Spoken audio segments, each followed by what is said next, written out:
दोस्तों, देश में एक बार फिर से कोरोना का खतरा बढ़ गया है। हालांकि अभी तक कोरोना के मामलों में उछाल नहीं देखा गया है। कोरोना से होने वाली मौतों में भी अभी तक इजाफा नहीं देखा गया है। साथ ही एक्टिव केस भी घटकर 3,380 ही रह गए हैं। मामलों में कमी आने के बाद भी देश में कोरोना को लेकर इसलिए चिंता है क्योंकि चीन में एक बार फिर कोरोना बढ़ने लगा है। साथ ही भारत में कोरोना के BF.7 वेरिएंट के मामले सामने आए हैं। ऐसे में अब भारत सरकार ने इसे लेकर तैयारियां तेज कर दी है।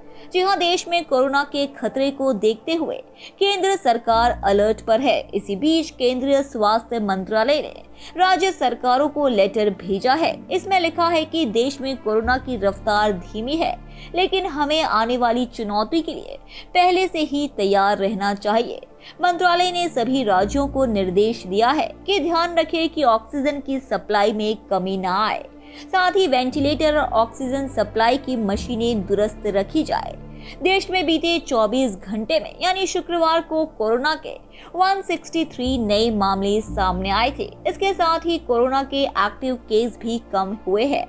केंद्रीय स्वास्थ्य मंत्रालय ने बताया कि देश में कोरोना के एक्टिव केस घटकर अब 3,380 हो गए हैं। एक दिन में 22 एक्टिव मरीज कम हुए हैं। वहीं कोरोना से बीते 24 घंटे में 6 लोगों की जान भी गई है, जिसके बाद कुल मौत का आंकड़ा बढ़कर अब 5,30,690 हो गया है।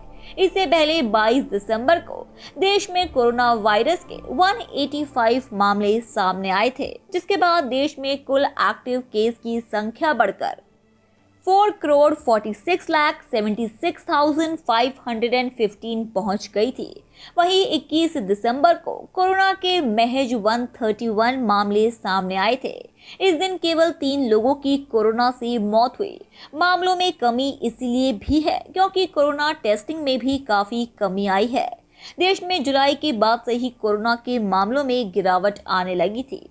हफ्ते भर में भी कोरोना के 1200 से भी कम मामले सामने आए थे।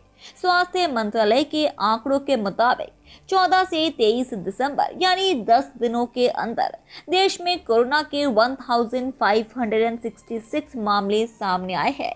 इस समय देश में कुल 3,380 एक्टिव केसेस है।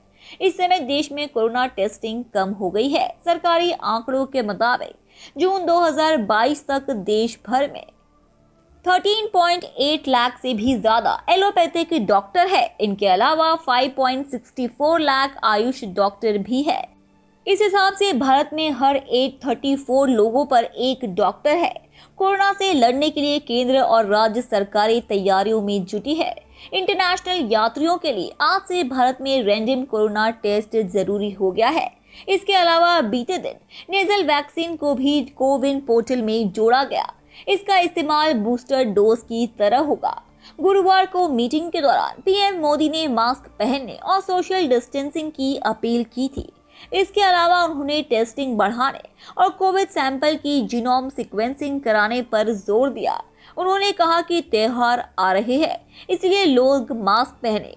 मीटिंग खत्म होने के बाद स्वास्थ्य मंत्रालय ने इंटरनेशनल ट्रेवल्स के लिए गाइडलाइंस जारी कर दी है। 24 दिसंबर से इसे देश भर के अंतर्राष्ट्रीय हवाई अड्डों पर लागू कर दिया जाएगा।